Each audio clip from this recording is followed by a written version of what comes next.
Raanan is fat and he's a Jew. He'll tell you something that you already knew. Your favorite movie sucks. Your favorite movie sucks. American Beauty or Forrest Gump. Your favorite movie sucks. We are back with another episode of Your Favorite Movie Sucks, the podcast where I watch my friends' favorite movies. We deconstruct it. We talk shit about it. We argue about it, or we agree. Anything can happen, I'm not a contrarian. And today we have... I don't believe that. Today we have an old friend of mine, very, very sleepy, just had a new kid, Andrew Schiavone. Thank you, Raanan. And did you tell him that?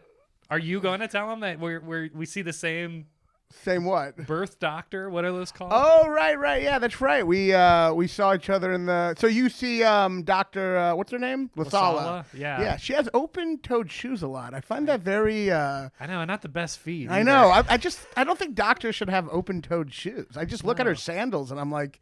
Get out of here. Yeah, she covers up her face and wears gloves. Yeah, but there's then just like her feet. The toes are hanging out. Yeah, she better be closed shoes when she's taking my baby out of my wife's vagina. I don't know. I think she wears the flip flops. It's funny when you say taking a baby out of a wife's vagina. That is what's happening. But well, the wife does most of the work. Does the removing and we get it. You just had a baby, so you're the expert. We get it, man. Dude.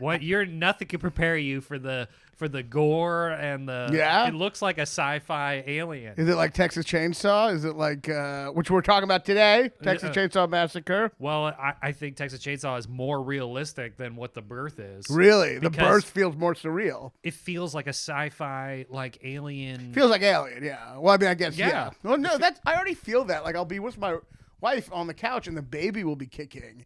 And she's like, oh, the baby's kicking. I'm like, this is not cute. This is terrifying. It's a parasite. Yeah, it's like you have a monster in your...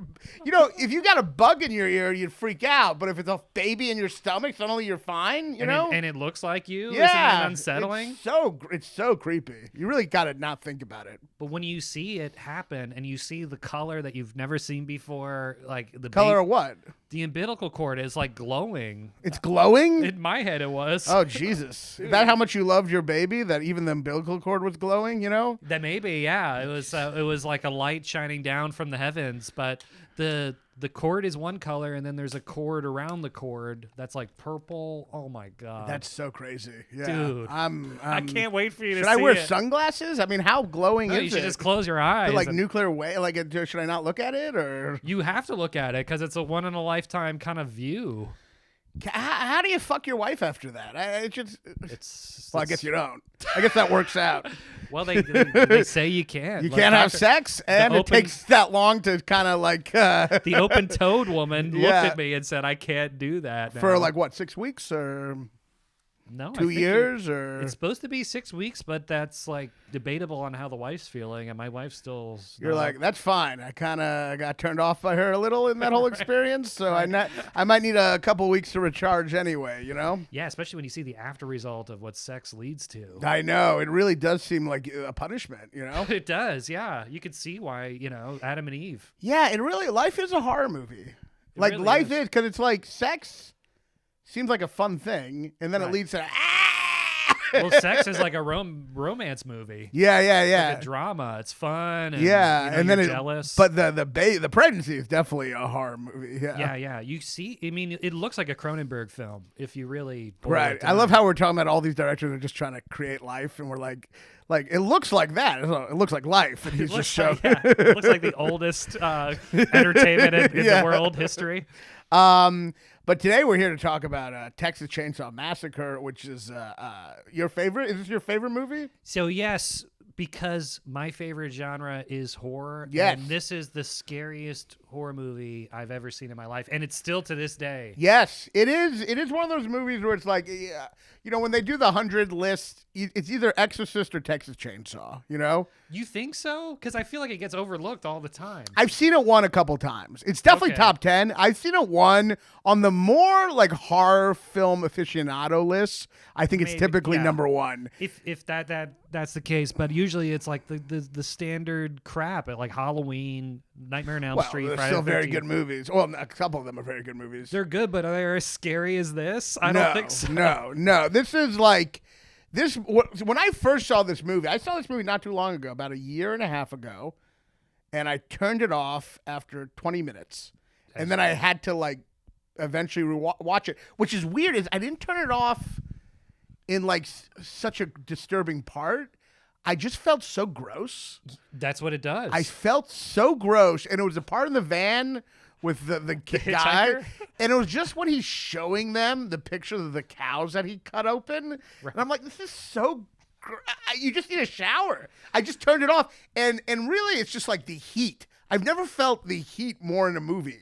It's like crazy. Yeah, and I just got it on 4K, and it's even more unsettling. Oh, I don't know if God. you saw the 4K of it when you I'm not sure rewatched. which version I saw. I watched it online. I'm not sure which version, but it looks good. I mean, it is one of those movies where it's like it's on its own category. Like Halloween is very elegant. Right. Halloween is like an elegant.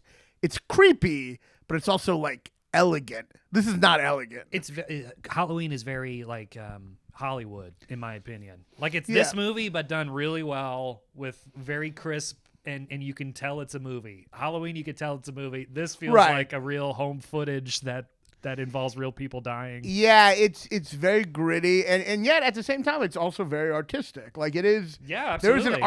an artsiness to the movie, which is what I think kind of makes it transcend. Like Especially at the end. I mean, there are moments in this movie that are beautiful. Yes, absolutely. But it is disgusting. I was watching it with Kate, and I got like we were eating, and I lost my appetite. I always lose. I don't even know why we tried to eat. We were trying to eat before like anything happened, just eat dinner. Right. But we were having chicken. It's always a bad idea to have meat because that movie makes you want to be a vegetarian. Yeah, and there's a chicken in it.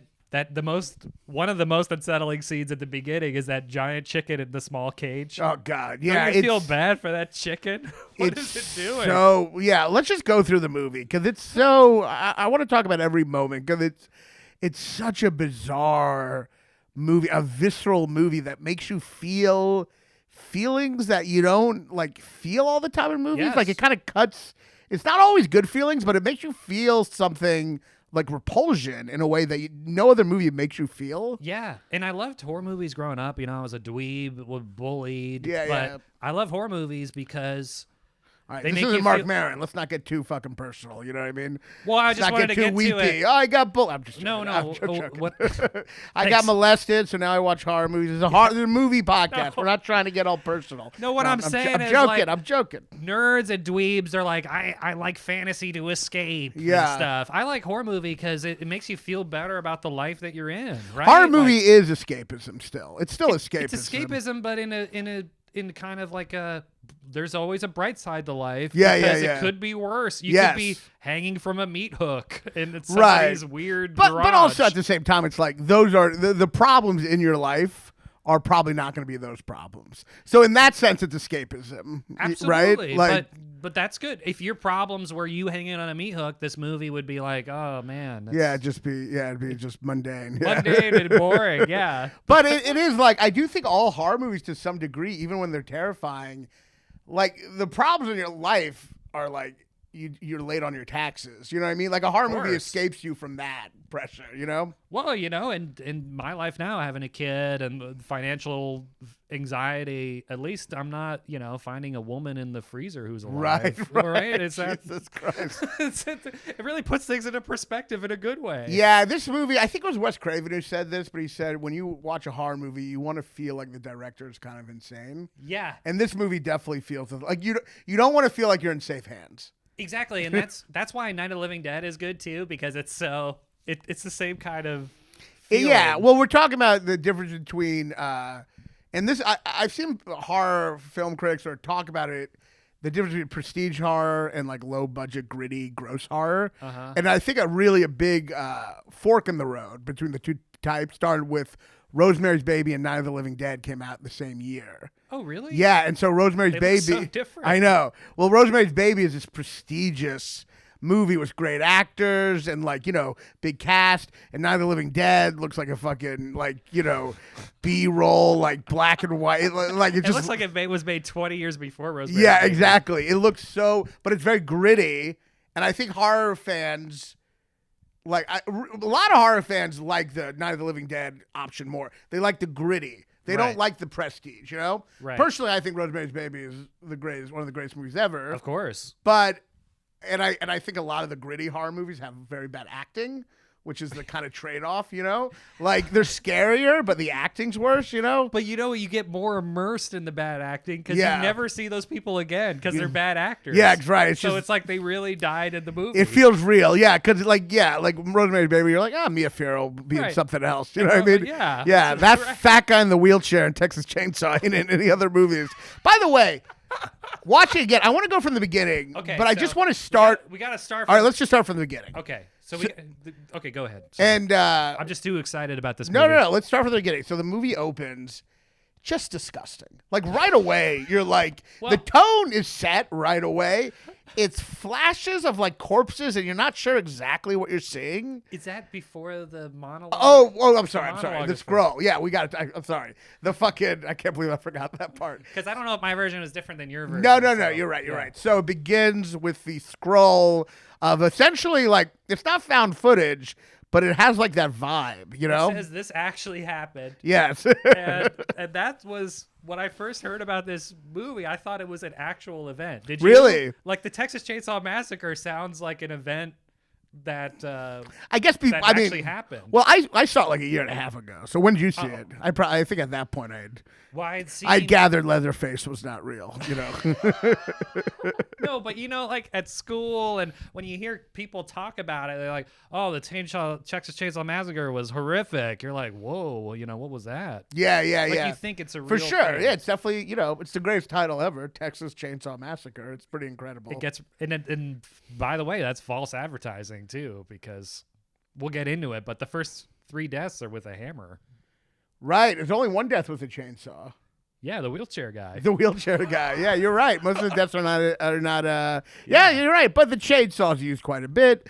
Right. Well, just if we're gonna go from the true beginning of this, the title alone is horrifying because Nightmare on Elm Street, that's a movie title. Right. This sounds like a news headline. You're right. Yeah, that Like we should start with the title. The New York Post would publish the Texas Chainsaw Massacre. You're right. And it'd be a write-up of a crazy. You're right. Psycho. Right away, you have a genius title that feels more than it doesn't have the prestige. It's not like a Nightmare on Elm Street or Halloween even. It's Friday the 13th. Texas Chainsaw Massacre. Right. It really is. It really is like it's like watching a movie that just said like a school shooting. You know. It is just so blunt. Right. Double homicide with one survivor. Yeah, but it's also funny. Texas Chainsaw Massacre. It sounds good. It's like a funny thing because it's like Texas. It's actually just so brilliant because it's like Texas Chainsaw Massacre. It's 3 words that you fill in so much between those 3 words. Like you can create a narrative right there just from those 3 words. It's like Ernest Hemingway, like who can make the best shortest short story, you know? Yeah, Texas Chainsaw Massacre. It is incredible. It sums everything up. Where is the who, what, where, when, and how? Yeah, the reporting thing. Yeah, Right. Texas Chainsaw Massacre. Massacre, what? I guess is the chainsaw. But you're right. It's false advertising in the sense if you think the chainsaw and the massacre, which I guess they are, a chainsaw massacre, it's not a chainsaw massacre. Yeah. Right. But I guess Texas hammer and Wheelchair. Texas hammer and whatever and other hammer and then chainsaw massacre is a little clunky. And meat hook and I guess being suffocated in a freezer. We don't even know how that woman died, right? I mean, that part at that point you're so disturbed that it doesn't even affect you. You're right. like, Jesus Christ. Right. Oh yeah, I want to get into every bit. Okay, so the title, Texas Chainsaw Massacre, brilliant title. Yes. You're right. It's like a newspaper headline, but also there's a humor to it, which there is in this movie. A little Texas Chainsaw Massacre. There's a humor in calling a movie that. Well, what I love about this movie, it subverts every expectation you have because it is the opposite of the cliche. Because none of the horror cliches existed at the time of this movie. Right. They all kind of subverted this movie, and in sense, every horror movie became a cliche because of this movie. Or what do you mean? Because I feel like if you were into horror, you watched this movie, and when you wrote your own horror, you're like, I want to do it exactly like this. I'll change it up. Yeah. Like Halloween isn't like this at all. No, yeah, exactly. But because all those writers and directors changed it from this structure is completely shocking in every sense. I see what you're saying. You're saying because it was so groundbreaking and almost created the template. Yes. Every other movie had to diverge from it. Right. Leaving this a little more original. Yes, and I'll talk about every point, but just the kills. I mean, that's a good point. Yeah. Just like the freezer scene. I'm just gonna skip around just to make an example, but the freezer scene in a modern horror movie or a horror movie in the 80s. The guy would open the freezer, the woman would come out, and the two of them would limp to safety. And then Leatherface would get him. Yeah. And then the woman would give the guy some exposition. Yeah. Oh my God, there's a guy wearing a skin. Oh my God. And he'd be like, what the hell? Right. And then they would get killed. Right. This one, he finds her, she screams, and then Leatherface just comes in and kills him immediately. Right. And then closes the freezer. That's the other thing. It's like, even if you went the dark route, usually another horror movie would at least show them maybe like kill her. Like, right. Like they don't even, or show it like they just lock the freezer again. He just closes the lid, and they never bring that up ever again. Never address this woman. And you just have to put the pieces in your head, like, oh my God, this woman suffocated or froze or what? And you're right. Like you're right about how like it isn't like any other horror movie. I mean, No. you'll see a little of like X, like they'll do Omot, like X. I don't know if you saw X. Yeah, X is like a worse version of this. Yeah, you'll see like moments that are homages, but Texas Chainsaw Massacre also is not for like regular consumption. No. The way Halloween is a movie like you can, it's a horror movie for the whole family. You know what I mean? Right, it's fun. It's fun, and Nightmare on Elm Street is fun. This is not fun. No. And a testament to being maybe the I've always thought like a horror movie. There's like different types of horror movies. There's horror movies that are fun. Right. There's three types, I think. There are horror movies that are fun. There are horror movies that are so horrifying you actually want to turn it off, but you don't. Yes. And then there's horror movies that you regret watching. You know what I Right. mean? I don't think this you regret watching. I've seen some horror movies. I don't know if you've seen Martyrs. I've seen some horror movies where like afterwards I'm like, I kind of wish I didn't have that in my memory. But Texas Chainsaw Massacre, you do want to turn it off. And if you think of what a horror movie is, the best horror movie ever is something you can't get through, I guess, right? Yeah, but for different reasons, because the last movie I wasn't able to get through was like Human Centipede. It was just gross. Right, but But this is like, it's not even that gory. Yeah, exactly. Yeah, you're right. It's just unsettling to such a level. It ruins you on a subconscious level. While still flowing, while still being, Yeah. it's Still actually being you're a right. great You're movie. right. You can't turn it off. I will say there's a point in the movie where it almost felt like they had scientifically found out the exact moment before you turn it off, and then something good happens. Right. But like you're right. Right. You're right. Like It's nothing good happens yeah, at all. there's no escape. There's no relief. But you're right. It isn't like other horror movies in any way. I mean, Jason is a knockoff of Halloween. You know what I mean? But then also kind of a knockoff on this, because Jason has one with the guy in a wheelchair. Oh, I remember haven't seen any of the Jason movies. Oh, they're okay. I mean, compared to this, they're No one nothing. really sells. Yeah. They don't sell it hard. They're just fun for the history of horror. Right. Well, so it starts out. You have the scroll, making you feel like it's a real story. You have the title. And John Larroquette is the narrator. Oh, is that right? It's one of his first roles ever. Oh my And God! he's not even in the movie. He's just from reading. from Night Court. Yes. Yeah. He knew like Tobey Hooper, and Tobey Hooper was looking for a guy who sounded like Orson I feel Welles. like you pronounce his name two different times now in different ways. Yeah, I know. You're like, I want to say Toby. I want to say Toby, but I know I've heard people say Tobey. Tobey? Like he's French. Yeah, Tobey Hooper. Or Tobe. Tobe Hooper. Yeah, I don't know how to pronounce it. I don't know either. Okay, I'll just say Toby. I feel more comfortable saying that. But John Larroquette promised he could do an Orson Welles. And that was the idea? And then it's just not Orson Welles? It's just not Orson Welles. It's just on John Larroquette. Oh, he wanted like an Orson Welles voice? That's what Toby wanted. Did he want people to think it was Orson Welles? He wanted the same kind of... voice. Like World of Worlds kind of setting. Wow, interesting. Yeah. But that's such a dated like voice at that point, you know, in the 70s. 75? There wasn't a lot of movies back then. I guess so, yeah. But Yeah, I see it. So, because War of the Worlds was also something people thought was real at the time. So he wanted the voice that would make you feel that again. Right, like a news report, but instead it's the guy from Night Court. I mean, it's pretty good. I mean, it's a little corny, but it's pretty good. I like his voice. I wouldn't think it was Orson Welles at all. And I wouldn't think it's real, but I thought it had a good like announcer voice. It does. I kind of wonder like why it's interesting that they feel they need that because they could have just had it scroll. Yeah, I guess I don't know. They had no faith in the audience. No faith in the audience. Yeah, their reading speed and all that. So then it cuts, and right away the first time I saw it, I was because this is also before Star Wars. Right. Where they didn't have a reader. Right. So when it starts, I remember the first time I watched it, like, because the first shot is just so... It's just a dead body. It's just so gross. And I'm pretty sure it's real, right? I'm pretty sure it's real, too. And that's also, like, are we watching a snuff film at this point? But I think they put, like, animal viscera on it. It looks, there's, like, a jelly on it. It just looks so gross. It's a jelly that's not KY. I don't even think KY was invented back then. It's just gross. It's slime. Yeah, it's like slime. It's like a slimy skeleton. Yeah. And you're just like... You're just like so grossed out. It's not a skeleton. It has muscle. Right. And like, what is that called? Like goo? The viscera. I don't know. It's so, but there's just something. It's not just that it's the skeleton. It's in the heat. Yes. Like I just remember that posed. It's posed. Yeah, that's because it's a couple quick shots, and then it kind of zooms out of the shot, which is beautiful. It's a great shot. So.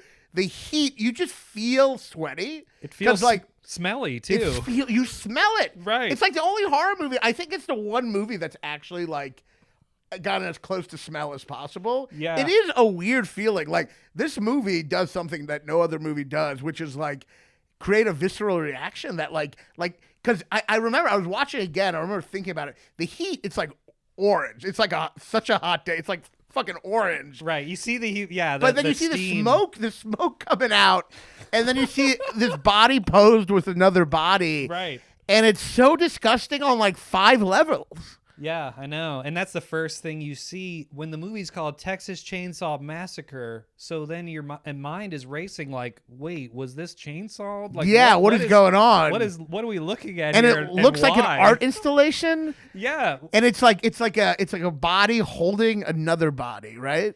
By the time it zooms all the way out, I think I usually like it's like a body and then there's another head holding it. And it's just in the heat. And I think like and I think isn't it like kind of like in a yoga pose or something? Yeah. So it's gross on like 4 different levels. It's gross because it's like it's a body being desecrated, like posed, which is gross, a perversion. Right. It's the heat that makes it gross, and then it's the gore of the face itself that makes it gross. And that's the brilliance of this movie because in the 30s, in the 40s, in the 50s, that scene would just be a bare skeleton. Yeah. Like I rewatched the original Frankenstein, and they have a skeleton in it. And skeletons aren't scary. Maybe in the 30s they were. It's so hard to imagine how people were even scared of Frankenstein. Like you're supposed to like him. Like I don't even know. Like the doctor or the monster. You're supposed to like the monster. Like he's supposed to be like kind of I just don't even know what you're like. What are you supposed to be scared of in any of in the old Universal movies? You were like identified with the villain. Like the Wolfman Dracula, like you're supposed to like them all. Well, what's funny about Frankenstein when I rewatched it is they have the title opening where they say, like in a play that I guess back then they were so close to plays, but they have like the brochure of a play with the cast and what they play in, and it's just like one shot of all the actors and all the names. And 5th down, it says monster, and then it says question mark. Question mark? Oh, like surprise guest? No, like we don't even know what this guy is in Frankenstein. Oh, I thought you were saying monster. Wait, I thought you were saying that was his name, his actor's name, Boris Karloff. Or what do you mean? No, I mean, so it has like Victor Frankenstein, the actor, the woman name, the actress, and then it gets down to the monster, and then you see where a name would be. It has a question mark. But why? I don't understand. Because it's supposed to make you... It's just like this movie where I think they're kind of...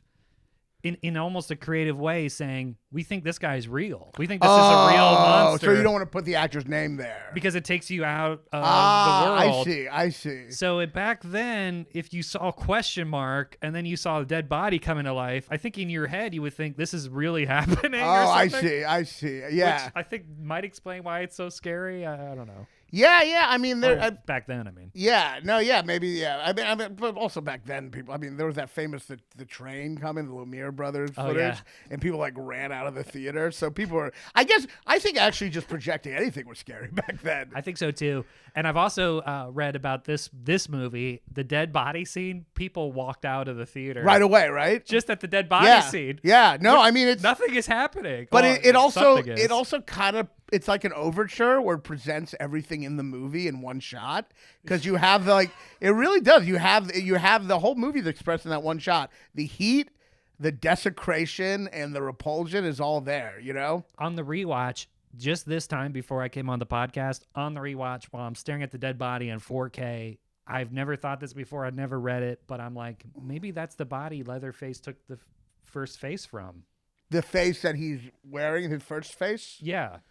Because the guy's missing his face. Yeah, I mean, and this goes into the whole weird Ed Gein mystery, which is that like Ed Gein killed people, but he also took a lot of bodies from cemeteries. Right. So it's all confused. Like Ed Gein. You think Ed Gein killed so many people, then you find out he killed like 3 people. And one of them was his mom. Yeah, but then it was mostly grave robbing, which really is, it's kind of serial killer light. You know what I mean? Like it's kind of padding. You know what I mean? It's like steroids. Just like, but half those bodies you just took from the cemetery. I feel like this group could have just killed, this could be their first kills. Who knows, you know? Right, that's true. They have all those cars.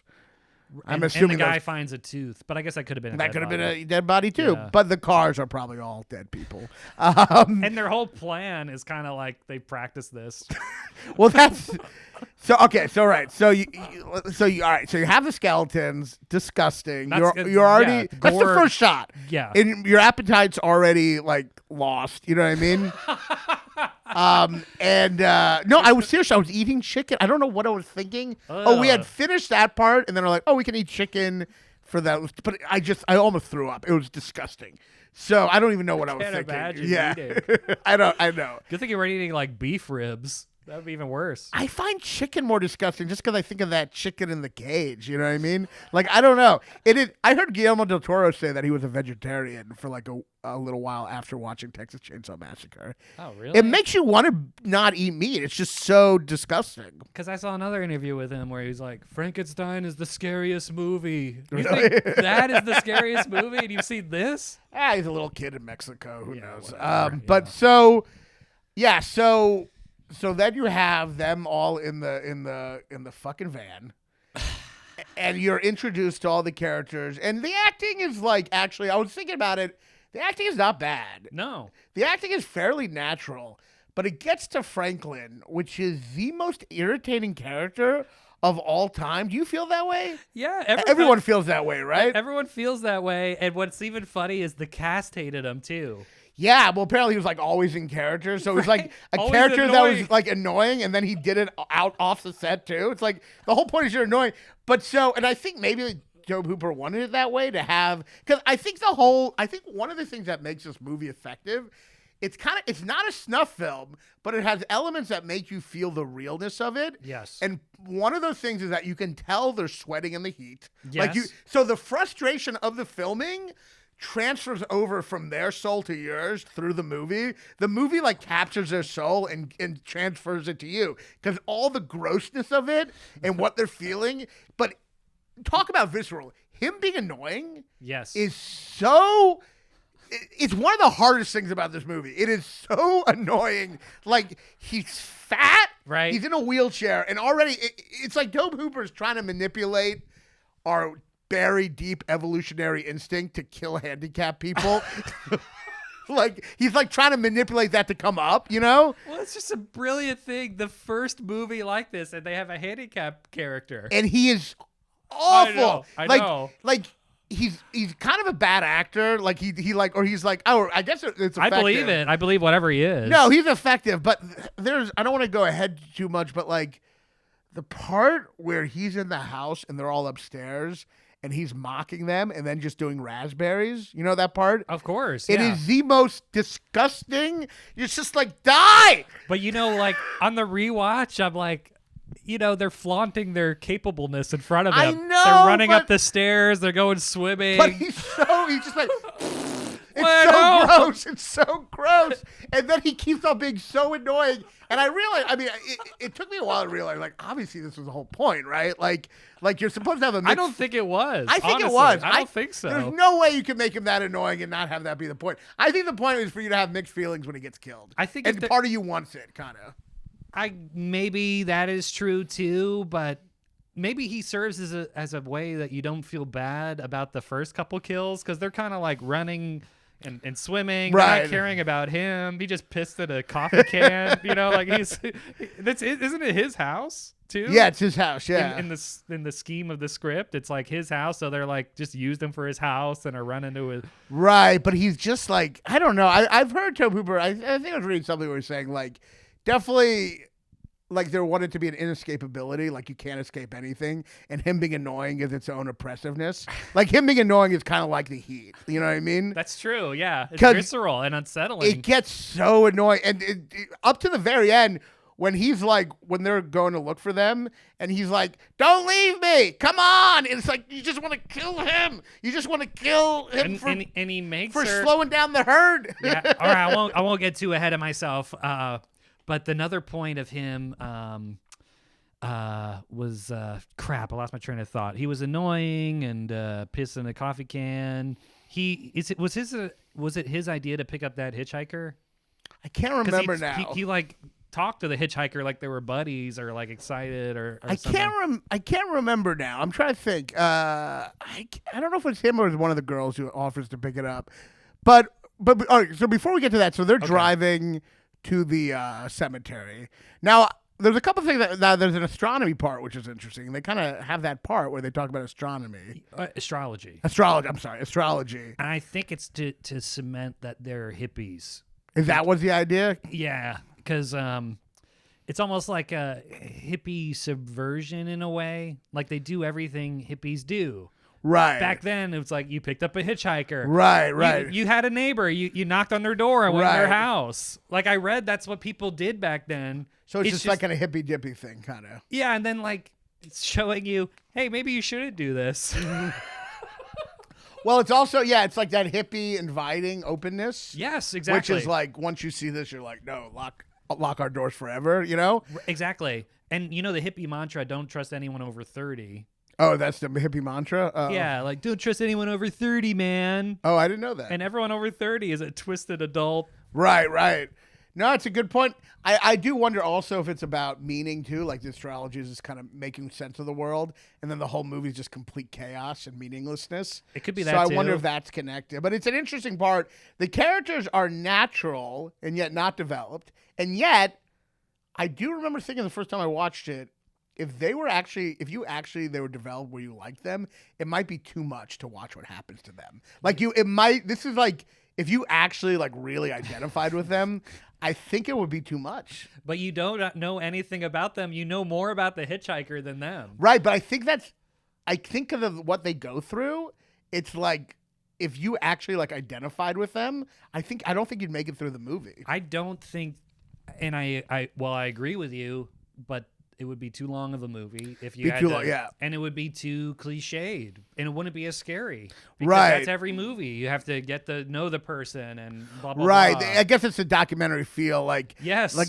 they're not making time for character development. No, because they're just filming this trip. Yeah. I don't think this is like one of Toby's first features, so I think he didn't even realize the importance of a backstory. Right. Which accidentally makes it scarier. Or maybe he realized that's what made it maybe he scary. did. Yeah. I mean, it is. I'm leaning toward. There's such a he didn't know what he was doing. There's such a lack of like. Not only is there a lack of backstory, it's not really clear what they're doing. Like, no, they're going to hit the handicapped guy's house. But why? To swim? I don't know. Like, they don't even go into that. You don't even know where they're from. Like, it's actually kind of crazy. Like, you don't know. Like, essentially, they're going to check on the grave. Oh, right. But where are they coming from? We don't know. You don't know where they're coming from. You don't know where, like, you don't know any context. No. And it's, I mean, you assume it's like kind of a trip, like a weekend trip, but it's like a weird weekend trip where you're going to like maybe see his old house, but also make sure that their grandpa's body wasn't desecrated. Like it's such a lack, but that is the documentary feel. You feel like you're just thrust into it. Right. Yeah. And it makes it more surprising when the pace things happen, it totally takes you off guard. Because in a normal movie, the monster doesn't show up till halfway through. Right. And the character development that's like the prestige film kind of thing. But this is like I mean, it's interesting. It's like maybe he didn't care or maybe wasn't interested or didn't know he had to do that. I don't know. It's interesting. I mean, you could also say like it is deliberate in the sense that like, even though the movie's not found footage, it has a bit of that feel. Absolutely. So if you want to feel like you're just watching like someone filming a bunch of people, you're not going to have a moment where they're like, my grandma, you know what I mean? Yeah, like no one would do that in real life. Yeah. No one would reiterate why they're going on a trip in real life. Yeah, or they would or a backstory. It would just be like a shaky camera and then be like, oh, you're Gemini. And then they like go into the, it would be this. So whether it's deliberate or not, it is quite effective. But I also think on another level, if you emphasize with them more, I think it would be too much. It would. Absolutely. I think like the horror they go through is horrific enough. If they gave you any more than stick figures, you would just be like in a blanket for the rest of your life, traumatized. Like if the first woman who dies, adopted puppies. And you can't. She calls her mom or something. Because you feel like she's really there. You feel like you're watching a death. Of course. Because you expect more exposition to happen, more explanation, more dialogue. But this is, So, all right. It sets them up, and then they pick up a hitchhiker. And this also gets to the structure of the movie, which is that basically they go grave, hitchhiker, father, and then they get kind of trapped, right? No, they go to the house. They go to the gas station. No, I mean the father of the family. He's the gas station guy. I think it's unclear what he is. Well, I think he's I thought he was the older brother. Oh yeah, I guess it is unclear. He does seem to have a father figure vibe though, doesn't he? Yeah, but it's like we can get we'll get into it. Yeah. But what's interesting is the whole movie is a web they're in. And there's no escape, but every element of the movie is just them in the web. So the cemetery is just where they took all the bodies. Right. Then they go to see the hitchhiker, who's just one of the brothers. And then they go to the gas station, which is, the other guy, the other brother guy, or father. Whoever it is. Yeah. And then they get killed. So it's like every element of this movie is part of that family. Yes. So it gets us feeling like they're just in a web. And it makes it more terrifying because I do think horror movies at their core is about helplessness. Uh-huh. And this movie is pure helplessness. They're out of gas. The guy's handicapped. Right. They're in the woods with no wheelchair ramp. Right. They don't even have a ramp for the car. You'd think like they would have invented that. They just have to get a couple of sticks for him. For poor Franklin. Right.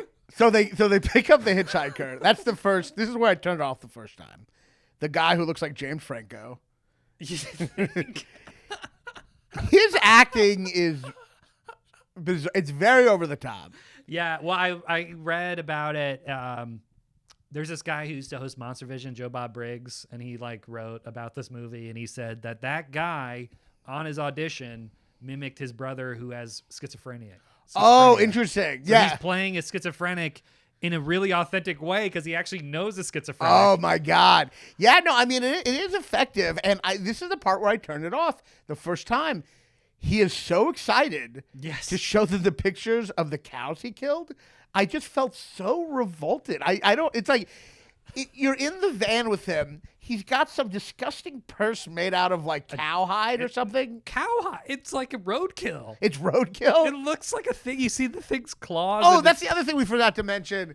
The other shot, once it cut from the skeleton, the first shot of the movie, the dead armadillo. Oh, right. Which there are in that guy's house. Yeah, there's just so much corpses in this movie. And I think it gets to what the movie, like deep down the movie is confronting just that we're meat. I mean, that's the reality of the movie. I mean, we don't want to see it that way, but probably that's why we secretly hate this on a subconscious level. Right? I mean, that's like, we are just meat like cows. And this movie does confront that. And the desecration of the corpses, it's like it's all the same. Right. Like dead, alive, we're all just meat. You know what I mean? And the first death is the same way the hitchhiker talked about how cows used to be killed. Yes.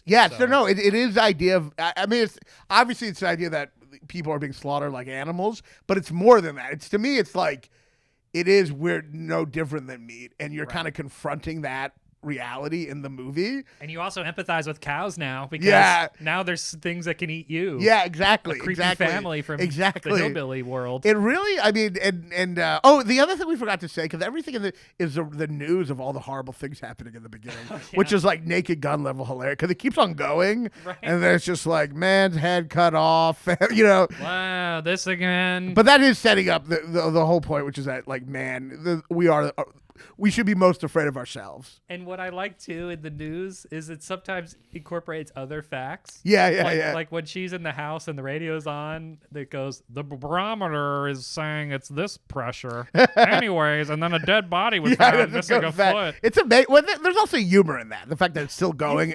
You don't think there's humor? There's humor in that. No, I think it's supposed to make you feel like, because it would be too much of a movie if that was the thing on the radio about the corpses. Right. You got to insert the barometer and everything. But there's just humor in this, the horribleness of man on the news, just going on and on and on. Oh, right, like a RoboCop thing. Yeah, it's just like, and it is.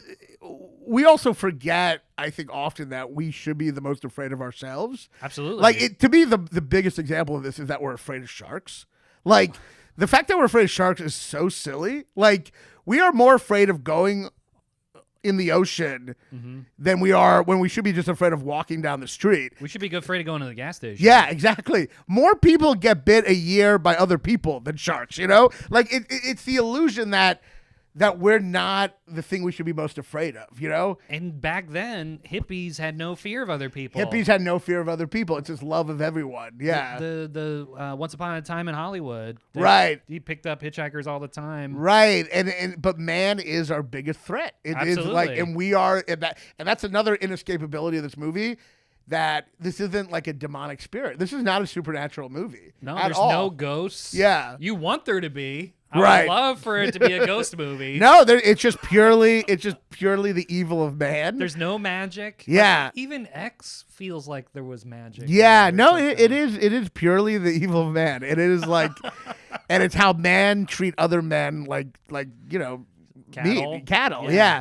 So, sorry, they pick up the hitchhiker. It's very gross. And then what I thought was funny on the rewatch too is Franklin, for some reason, has a boner about how they kill cows with the air gun. Yeah, right. And then the hitchhiker, and that's what first sets him off, is like, no, wow, that put me out of a job. Yeah. You got to use a hammer. And I'm like, wow, it happened even back then. Right. No, that was their version of AI, the cow gun. So they're like, they're all out of work because of basically the amazing technology of a cow gun. Right.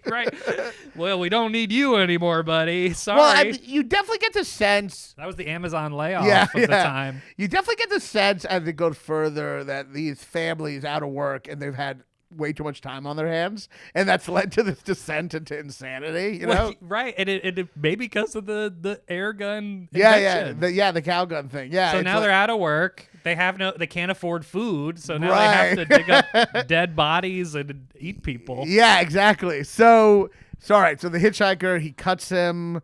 That part's gross. He runs away, puts the blood on the... I love also how it took to that to get the guy out of the car. I know. Well, they never ask him to leave. Also, when he leaves, it's so weird. He leaves, but then he starts chasing the car. He just left. I know. He like jumps out, and they're like, "Come on!" Which is, I guess, ultimately the very schizophrenic. He's like, literally, I've never seen someone storm out of a car and then try to chase down that car. It's like, just stay in the car if you don't want to get out of the car. And then wiping blood on. They never explain that. It's like a sign, or I guess it's a sign to the family. But then it doesn't even come into. I mean, we'll get into it, but that doesn't affect the story at all. I mean, I don't know. Yeah, But it's also a subversion. Franklin's like, they're gonna do something with this. right. And you're like, are they? But then it turns out, no. Because they don't really get. That's the other thing. You're right. It is like they never get into an explanation of what they're doing at all. No, but it's all kind of accidental. Like maybe that was the plan, that they like the guy who owns the gas station would find the car with the Z on it. Yeah. But what happens is they just accidentally wander into Leatherface's house. Right. It kind of shows you that like The hitchhiker had nothing to do with it. yeah, it kind of shows you the tropes in movies are definitely a barrier from feeling like you're watching real life, you know? Yes. Because this has like no, it's just like there's no, like even that, yeah, it's like a missing link. It doesn't get tied up. No. And that, it's almost like the sloppier it is, the more real it feels. And like any horror movie that uses tropes kind of like, there's a buffer a little. I mean, to be fair, Halloween also works well in its lack of explanation, but in a different way. They kind of explain it, though. They explain Mike Myers killed people when he was a kid. Yeah, this never explains like what they're doing. There's no explanation. No, well, you talking about the family or the family. Yeah. I mean, either of them. It doesn't explain where they're going. It doesn't explain what the family. Like the families. I mean, I guess they're just eating people. That's really it. They're just psychos. I mean, you see more. The exposition is almost like their behavior, Right. leading up to the dinner. But it does make you. It's kind of like it does make you have to fill in the gaps. Like, did they just get out of work and then go crazy? Were they really, could they not afford food, so they started eating people? Or did they want to eat people? It never explains it. And the lack of explanation is quite scary. Explanations often Ruin a dull. movie. They dull the horror part, you And know? that's why prequels are always so bad. Because they Because the mystery is what's scary. I don't need to know why Hannibal Lecter does what he right, does. exactly. Or like in Freddy Krueger 3 when they're like, his mom was raped by 1,000 maniacs, and that's how Freddy was conceived. Right. Remember The that? Constitution. Which is like, they're trying to be like, but it's like, well, that's still just one maniac. The cum is not like. I think back then they thought it did. They thought it did. I was like, the that's sperm- just one maniac, and a bunch of other people raped her, you know? But it's just so funny to be like, he's the seed of 1,000 maniacs. I'm like, that's not how it works. And then in the sixth one, they say it's like demons. Right. The demons pick the most evil guy. Right. Which is so dumb. The other thing about this is like they're also crazy. Like I don't even know if they're evil. I think they're just crazy. Like Well, the hitchhiker clearly is. I love how the hitchhiker's like pouch made out of a dead animal is like bottomless too. He pulls out so many things like a. And then what does he do? He just lights the picture on fire. Why? Yeah, and then they're just looking at him like, oh, that's cool. Until he cuts Franklin, and that's when they go, wait, you're crazy, I guess. I know. It feels like they want to. It feels like they'd want to kick him out a little earlier because he's kind of pretty crazy right away, right? Like Yeah, like what point in that situation would you kick out a hitchhiker? Yeah. I think it would be when he opens his dead animal bag. Yeah, and he's like, I got a knife, you know? And it's just so long, the scene, too. It's like so long and so weird. The first time I watched it, I thought it like kind of slowed down the movie, but then on the second and third and every rewatch, I'm like, this is one of the greatest parts of the movie. No, I mean, it is the part where I turned it off. It was just like so, like, and also it's like, it is like, I guess structurally the movie is you kind of see every family member individually, and then you see all of them together, right? Right. But then Leatherface is so scary and so shocking that you forget those other two ever existed. I know. So when they come back, it's extra shocking. Yeah. Because you're like, oh, wait, I forgot about this because I thought that movie was going to be about this crazy Leatherface Right, guy. and really, it's such an interesting third act because it's the one, like, no other horror, like, you don't go to Michael Myers, like, parents, you know what I mean? Like it's the one horror movie where they, like, it's not just one guy. The one guy like takes up a big part of it. Right. But then the movie turns into a whole different type of horror. Right. Which is very interesting because the movie is, I think, the shortest movie ever. It's like 80 minutes. It's not even an hour and a half. It's an hour and 20 minutes. I think the scroll gives it extra runtime. Yeah, but like, yeah. So it's an hour and 20 minutes. And then it's, but then even on top of that, even within that, there's different types of horror. Like you think an hour 20, they could just do Leatherface, but that's just one element. It's actually very like so much is put in there in the movie, you know? It's filled.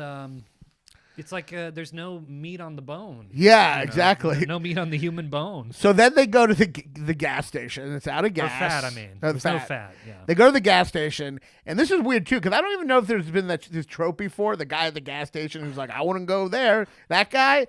I don't know if that's from Pet Cemetery. or there's always like they spoof it in well, they spoof it, I think, Family Guy and South Park, but it's also in like Cabin in the Woods. You know, like the guy is like, no, I want to go down that road, but I don't know if that was but it's also not typically the guy who is the killer. Like, right. But he is also telling them not to go that way, or he's telling them like, I wouldn't go messing around with that house. Right. It's really. Oh, you know what I just put together? When they get to the gas station, the blood from the hitchhiker, he probably saw. No, that's what I was saying before. That's like a code, like kill these people.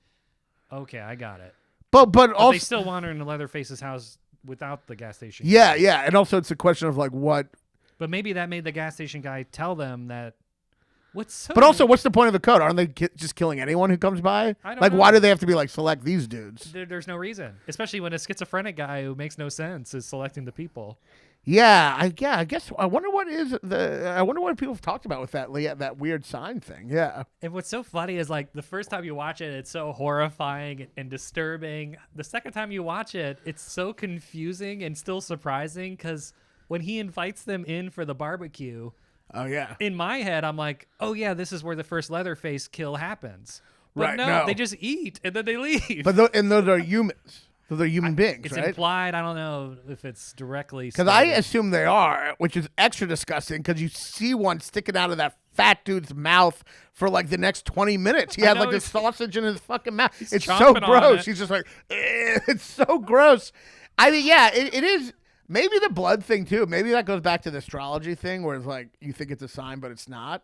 Like astrology in general, you know? Like they're like, because they go, that's a sign of something. Right. So it's just all madness, you know? Wow, you're really into it. Yeah, like they're, I think you nailed it because like her is trying to find meaning in nothing and Franklin is trying to find meaning in nothing. Right, exactly. They're like, because he kind of talks about it like that. He's like, it's a sign, right? Doesn't he say that? Go. It's like, he won't let it go. Yeah. Drop it. Who cares? Yeah, it doesn't. Yeah, it's like the little signs we look for while we're in a web of monsters. Because the other thing, so they leave the gas station guy, and then they go to the house. That horrible part with probably where he just starts doing that raspberry sound over and over again. Right, he mocks their laugh. Even the mocking is awful. Even that is just so irritating. Like the way he does her voice is just so irritating. I know. I feel for him though. He's literally the fifth wheel. I know. And yeah, he's on wheels. Well, it's also like he's fat and in a wheelchair. It's like you hate him for both things. You're like, and he's annoying. It's like you're in a wheelchair. Everyone has to move you around. Maybe lose some I guess, but he can't exercise. There's the rub, so he can't lose weight. I guess he could eat right though. Yeah, I mean, you're fat and in a wheelchair. You got to do one or the other. You know, he's like fat. He kind of looks like me. Like I just feel disgusted looking at him. Maybe that's why you see a mirror. He's got like a sausage in his mouth that's probably like a human hand, and he's just and you can see the sweat on all of them. That's the thing. You can see the disgusting sweat. The most disturbing part is when he has to pee. He pees into a coffee and then he just flies down the. And he flies down. It's like, what was the point of that scene? Well, he's just like annoying when he flies down too. I don't know. I know. It is very You kind of wonder why these things are in the movie, and then it makes you wonder too if like they filmed a lot of shit and just kind of edited it down to that, and that's just like something they had. Maybe. But it is weird to be like, it's an hour and 80. I mean, it's an hour and 20 minutes. It's the shortest movie ever, but they still were like, we need to have the part where he falls down the hill, like after peeing into a coffee, which has nothing to do. Like we need that part, even though it's. Well, it's disturbing too because that's the first time I realized that if you're in a wheelchair, I guess you just can't pee. You have to pee in a piece of trash. Right. But what is the point of that part? There is none. Just that he's helpless? I don't know. Oh, it's that truck drives by. That's the thing. That big truck. Is that a slaughterhouse truck or is that a... I think that's a truck that comes in at the end. The Black Mama. Oh, is that the same truck? I don't know. I don't know. I don't know what that... I mean, maybe it's like... I mean, you get the sense that technology kind of blows the family away so they're all like can't like work.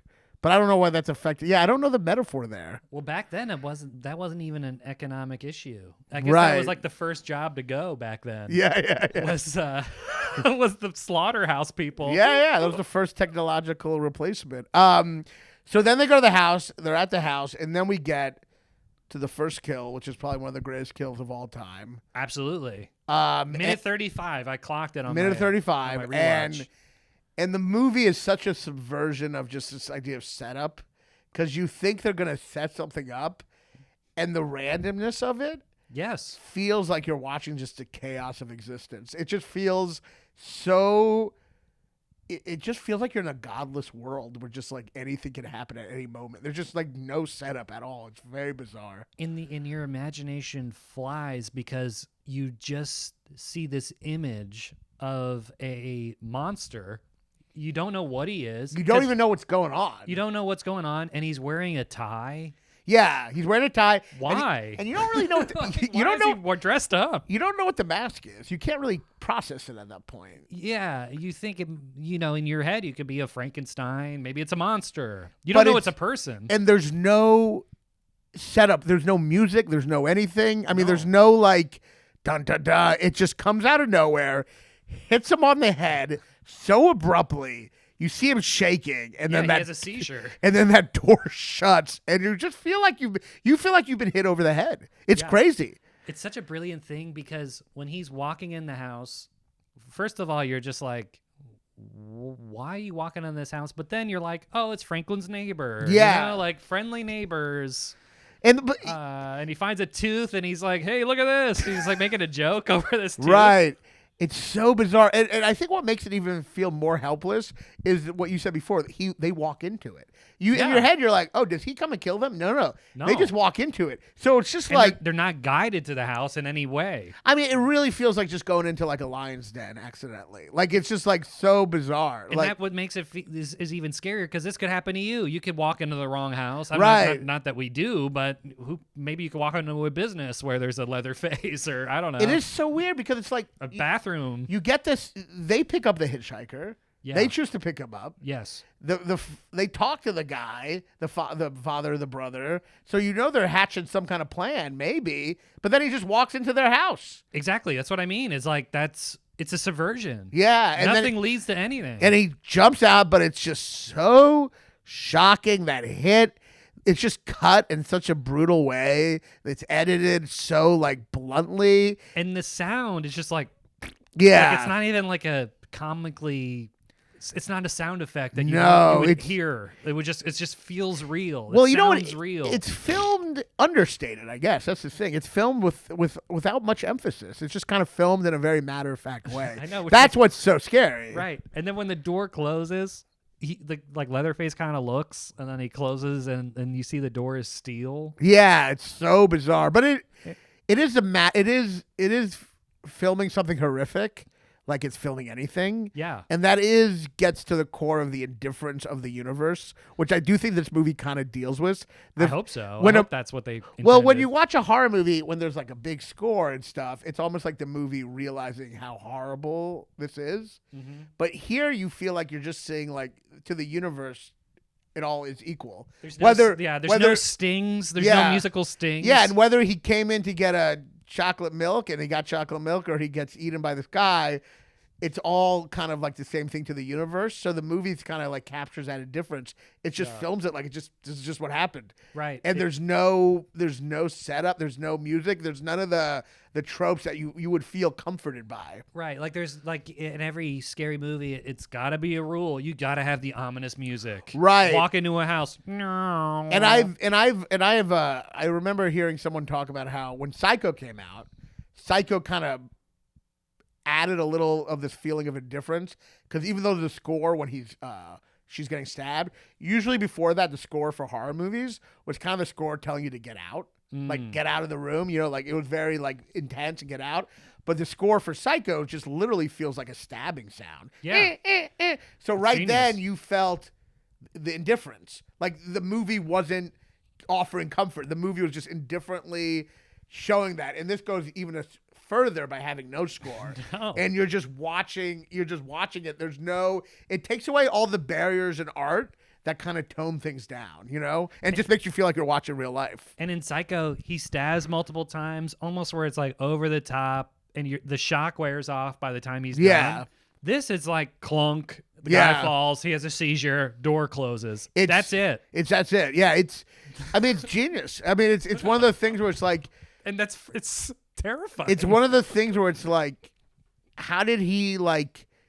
You have to, as a director, have the confidence to be like, I'm going to show you something crazy, and then it's almost like, you know, it's like kind of like some of the best songs are where the lyrics and the music are kind of in contrast. Like maybe the lyrics are sad, but the melody has like a happy feeling. Yeah. And then it creates a complicated feeling. You want that contrast, right?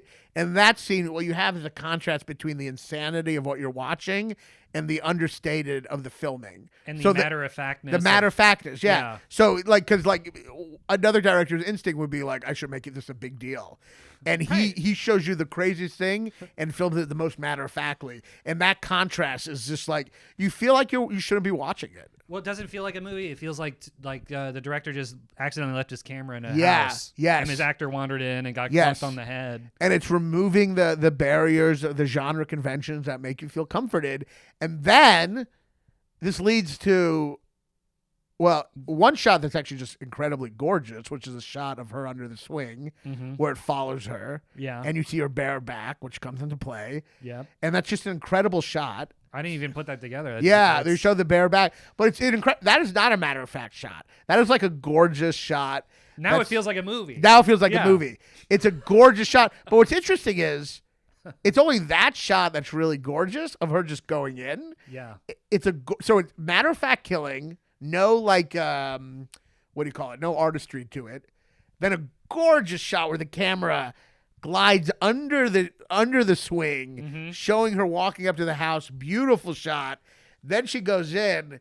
Then you have her go into that room of just, and once again, disturbing nightmare. Yeah, and once again, it's this feeling of like, what am I looking at? That's the feeling. Right. Like, what is this? Because it's like feathers, and it's a chicken, Bones. and it's bones, but like some of it's human, but some of it's not. Right.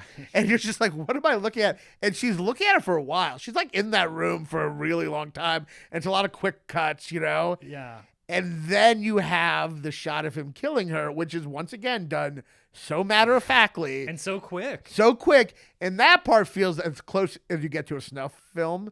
Because, like, he puts her on the hook, no blood. Right. And you see him just putting on the chainsaw and cutting. And it's all matter-of-fact to him. And so it's filming in a matter-of-fact way. Yeah. And she's screaming. But the camera is it's just like the movie itself is indifferent to her screams. Right. And then you put it together in your head like, oh, this is what he does. He cuts them up for meat and she's just the next meat slab ready for the cutting. Right. And she's screaming and it does not matter. No. It does not. I mean, that's that's the worst shot. To me, that's the most disturbing shot of the movie. Oh, it's horrible. It's like her being on the hook and not showing the blood. Not showing the blood. You don't see any blood. In a modern movie, in a Blumhouse film, there would be like, or not at Blumhouse, they don't really have gore, but in a gory movie like Terrifier 3, the thing would be shooting which out. makes it just so creepy. It feels more real. Yeah. Like the overindulgence of gore takes you out of reality in most movies. Well, it's almost to the aesthetics of like, and maybe this was because of they couldn't afford the effect, but just filming it from the other side, not seeing the hook go in her, it's genius. It feels like once again, like when you're filming like a home video or documentary, you don't get to see every angle. No. So it's like it feels so real because you're like, oh, I don't even get to see that angle. I just see it's like someone just left the camera on the other side and she's hanging there. Like Right. it's the low budgetness led to the most shocking moment. You know? You're right. In like a Eli Roth movie, you would see a cut close up of Yeah. the hook going into her back. And that's once again the camera being able to do whatever it wants. But this feels real. And once again, it's something that will never get dated. Like No. Eli Roth movie, eventually those special effects will look bad. A woman just hanging on a hook and the camera from like kind of far away or like a medium wide is just like that will always be scary till the end of time. And a guy getting hit by a hammer. And a guy being hit by a hammer. Yeah. Where you just see clunk and clunk, shake. Because his head is to the back of you. Yeah. So you don't see the hammer go into his head. You don't. Yeah. And the seizure is awful like that. Like you dude, never so see that. real. You never see that in movies. Yeah. You never see like he just has like a brain seizure right away. It's crazy. Yeah. And it's so real. And then she's just on the hook. And I remember watching that the first time and being like, I just felt like it was just like it's just such a weird feeling that moment. You're like, you really Right. feel like you're watching. It's like your friend's a serial killer, and he just showed you footage of him torturing people. Hey, check this out. Yeah. It is so. I felt like Nicolas Cage in 8mm. It is so fucked up, you know. But you don't see her die. So in your head, your optimistic movie head, you're like, oh, maybe she'll pull herself out. Maybe her friends will save The her. hook to the back. It's pretty tough. I don't know. The guy's in a wheelchair. That's true. You know, you could. There's recovery. So then it cuts. So then it cuts to the other guy coming. Well, that's another thing. There's such a goofy clownness to this. They just keep on coming to the house. Like there's no there's just the other guy. I'll go check on them. There's such a helplessness. I guess that's what it is. It's you know what it is? It's cattle to the slaughter or something. That's true. Like they're not aware of the danger. Right, And you're just yeah. watching them at like cattle. Like he just goes, I'll go check. And then he comes, he gets killed. I forgot about his death. His death is not as memorable. He hits a hammer again. He hits him with a hammer again, and then he almost looks like he can't find him after that. He hits him, then he's like, "Where'd he go?" And he just starts looking around. Oh no, that's the one where he opens the freezer and she's Oh in right. it. Oh yeah, that part's very. He opens the freezer. She's alive. She's alive, and then in my head, I'm like, they're gonna escape. Yeah, he just closes he kills him. Closes the freezer. But that's why he looks around. I think he's hearing the crying and Leatherface. I mean, Well, that's an interesting part. I think that moment you have the most weird insight into him because he's looking around, kind of weirdly childlike. And then he Yes. sits down, and you see him just there's a weird, I don't know, vulnerability to him in that moment. right after he closes the freezer. Well, he's kind of looking around. He just doesn't seem he just seems weird and scared and confused in that moment. I thought he was more like that was fun or something. Or really? that was a close one. I don't know. He seemed because he's walking around and then he puts it's a weird. I don't know what it is, but it's it's definitely not Michael Myers anymore. There's definitely he's definitely you're seeing more of a crazy person. You're seeing more of a murderer after the murder and what their routine is. You know, his is just what you would just see after a guy kills somebody is he's just wandering around his house. You don't think he looked? I felt like he looked almost frantic and scared or something because he starts pacing and he starts looking. He almost looks. You know what it is? I think he looks overwhelmed. That's what it is. I feel like he seems overwhelmed at that moment. Yeah, I don't think he expected a third person to walk in. But that's where you get Michael Myers is the absence of something. Right. So Michael Myers is never like he seems overwhelmed. It's not just an evil, faceless evil. It's a seriously crazy person. You know, he's you know, and I mean there is a lot of weird shit going on with that guy. It's not well, I thought isn't that the scene where he licks his mouth? He sits yeah. down? He licks his mouth. Yeah. So maybe that is just so grotesque. I'm not noticing his mannerisms, but He just seems overwhelmed, in that moment. I mean, he is later beat by the other guy. He's yeah. But you don't know even those people will come back into the movie at the time. But to me, it looks like he's just you're just watching a day in the life of Leatherface. This is what he does. He just eats people who come into the house. He just eats people, and then after he kills them, he just kind of reflects and licks his teeth.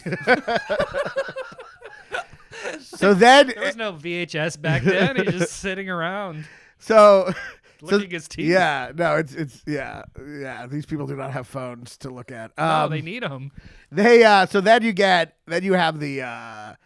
have them looking her and him, the guy in the wheelchair. They're going, and then you have the next. Well, now it's nighttime. Nighttime, too. yeah. So they waited around for the guy to come back. He's not coming back. Yeah. They're starting to piece that together.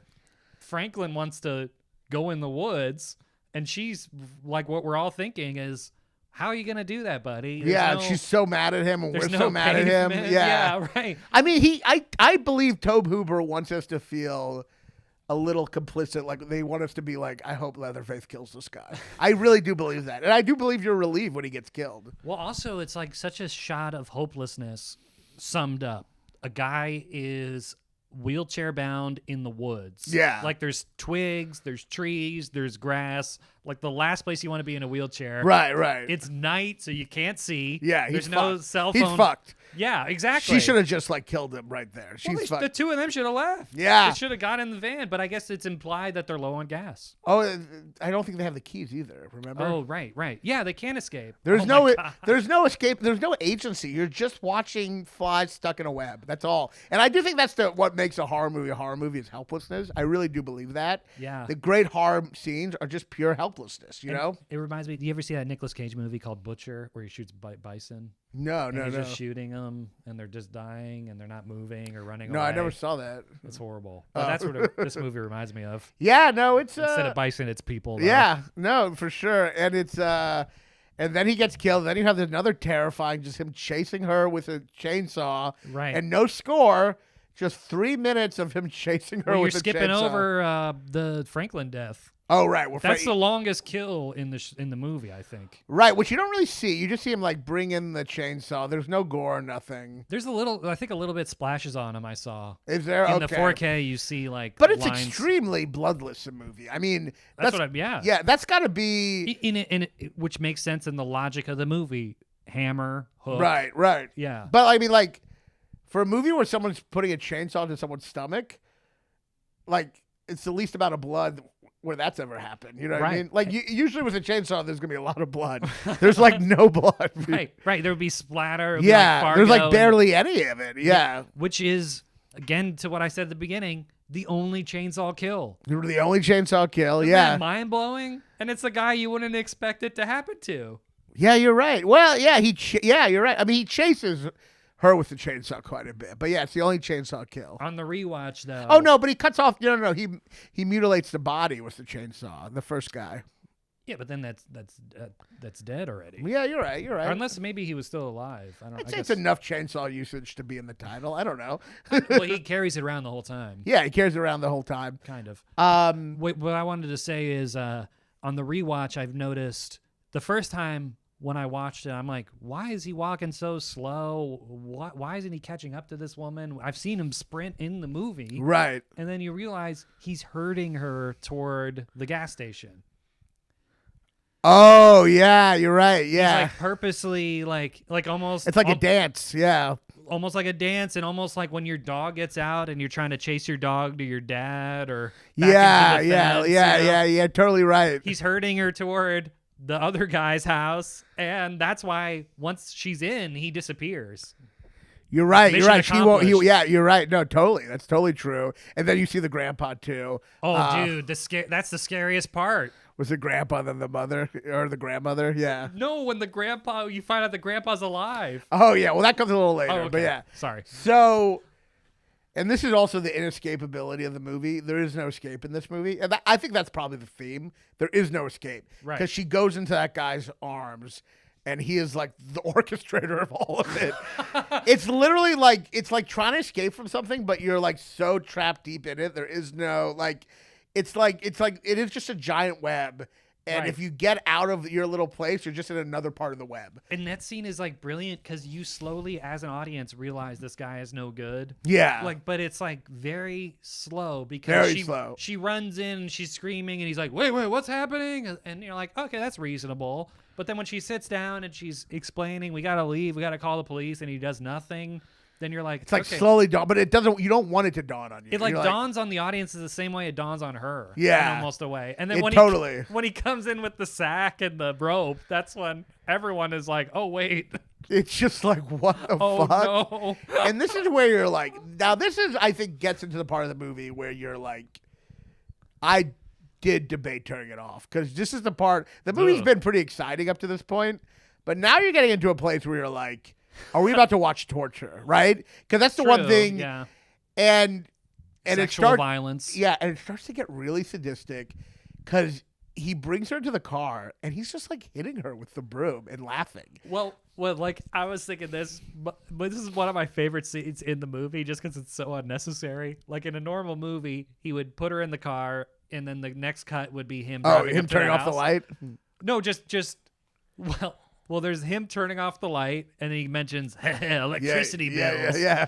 But then it's like I want to say 5 minutes of him driving in the dark, poking her with a stick. It's so this woman's already been through so much, and he's just poking her with a stick. And it's like, he knows they're going to eat her later. Does he really need to poke her? And then, as an audience, do we need to see all the poking? He pokes her like 20 times. But I do think when you watch it, you're like, it makes you realize like cruelty is like endless. Like when someone's cruel, it's just like an endless thing. It's like there is never enough. He's just like, because he's literally poking her on the way to. Right. He goes, and he looks crazy. He's starting to look crazier. But I mean, but this is where it gets into like sadism, which like before, I really think with Leatherface, even though he puts her on a hook, it's not sadism. It's just treating them like cattle. He doesn't even like linger on it. Yeah. He's just like, you go here.